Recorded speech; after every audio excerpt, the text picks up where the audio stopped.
Hello, John McConnon, UpsideDownRealEstate.com.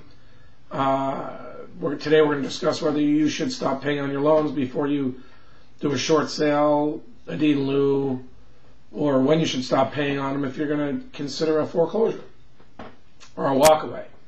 Let me just say that I'm an attorney licensed in California and Florida. I'm also a real estate broker in San Diego. We do a lot of short sales, some deed and lieus, help people with walkaway plans. Lately, I haven't been getting a lot of calls about walkaways. I think it's because of all the loan mods people are now trying to do. In fact, those loan mods are probably making short sales tougher to do. The lenders are holding out for more, which makes this question even more important. If you've got two loans, I don't think you should stop paying on the first until you know what your downside is. If you wind up finding that the second becomes very difficult to negotiate with, they're holding out for a big contribution, or having you sign a note for a large amount of money or the whole amount of the loan, or they're not considering releasing you from a deficiency in writing, you got to know, hey, I'm going to stop paying you. I'm going to take the foreclosure, and I'm not worried about you coming after me for the money because I'm protected because I got purchase money loans. Or, you know what? You don't want to work a deal with me now?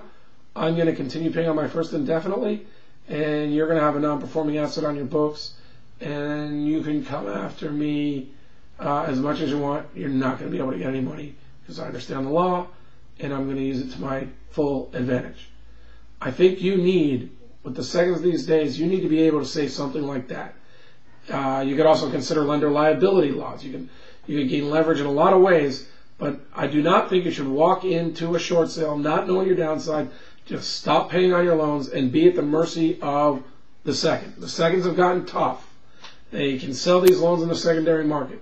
They'd rather get the cash from them than take nothing from you or just let you walk away cheap on a short sale in general. Even the banks that were easy on this stuff, like Countrywide, have gotten tough lately. And we've spoken with someone very high up in the company, the regional manager, and she told me they were extinguishing that old template where they relieve people in writing from the deficiency, and now they're going to reserve their right to the deficiency. Now, I expect that to change. We've already started hitting them with RESPA letters, and I'm sure some of my realtors are going to really push them on this issue. Now, well, some of the realtors too.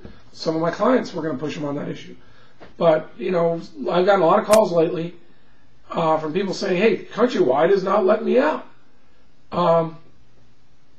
That is a significant segment of the market. We already know Bank of America tries to collect. And if you are current with your first, you have a lot of options. If you're going to default on your first, you're at their mercy. So in my opinion, until you know your downside, if you've got two loans, you should not consider going into default if you've got assets to protect or a salary to protect, you've got a future to protect, and you can afford not to do it. I understand loans are exploding on some people, and you just can't pay $7,000 a month for a $400,000, $300,000 house.